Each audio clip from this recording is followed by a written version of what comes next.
தமிழ் மாதம் 38ஆம் ஆண்டாக வருகிறது. சனிக்கிழமையான நேற்று 9:05 PM அளவுக்கு பிறந்திருக்கிறது. திதி வளர்பிறை சஷ்டி, வாரம் சனிக்கிழமை, நட்சத்திரம் மிருகசீரிஷம் 4ஆம் பாதம், யோகம் சோபனம், கரணம் கௌளவம்.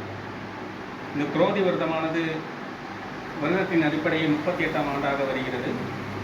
இந்த வருடத்தை கணக்கு செய்து பார்க்கும்போது விருச்சிக லக்னமாக வருகிறது. குரோதி வருடம் விருச்சிக லக்னத்தில் பிறக்கின்றது. 4ஆம் இடத்தில் சனியும் செவ்வாயும் ஒன்று சென்றுள்ளனர். மற்றும் 5ஆம் இடத்தில் புதன், ராகு, சுக்கிரன் மூவரும் உள்ளனர்.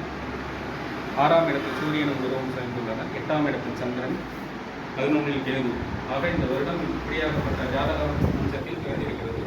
இதை வைத்து பார்க்கும்போது செவ்வாயானவர் இந்த வருடத்தின் ராஜாவாக சொல்லப்படுகிறார்.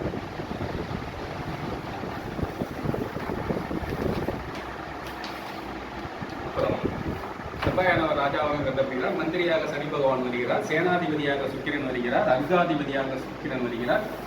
மற்றும் மேகாதிபதியாக சுக்கிரன் வருகிறார். சஸ்யாதிபதியாகவும் செவ்வாயே வருகிறார். ரசாதிபதியாக குரு வருகிறார். நிராசாதிபதியாக செவ்வாயே வருகிறார். ஜனாதிபதியாக சூரியன் வருகிறார். ஆக இவர்கள் இந்தந்த பொறுப்புகளை வகிப்பதால் இந்த வருடமான எந்தமான பலன்களை கொடுக்கும் என்றால் பார்த்தால் 4ஆம் இடத்தில் செவ்வாயும் சனியும் ஒன்று கூடியிருப்பதால்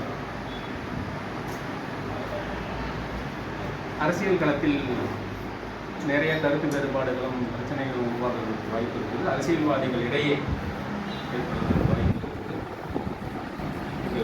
பொதுவான பலன்களும் பார்க்கும் பொழுது மொத்தத்தில் இந்த வருடம் பெருமழை பொழிந்து வெள்ளப்புழை ஏற்பட்டு பயிர்கள் நாசமடைவதற்கும் விலைவாசிகள் உயர்வதற்கும் காரகத்துவமாக அமைகிறது.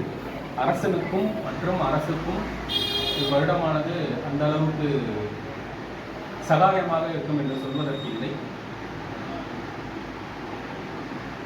இயற்கை சீற்றங்களுக்கும் அதிகமான வாய்ப்புகள் இருப்பதால் இந்த வருடமானது நிதர்சனமான சுமாரான வருடமாக கருதப்படுகிறது.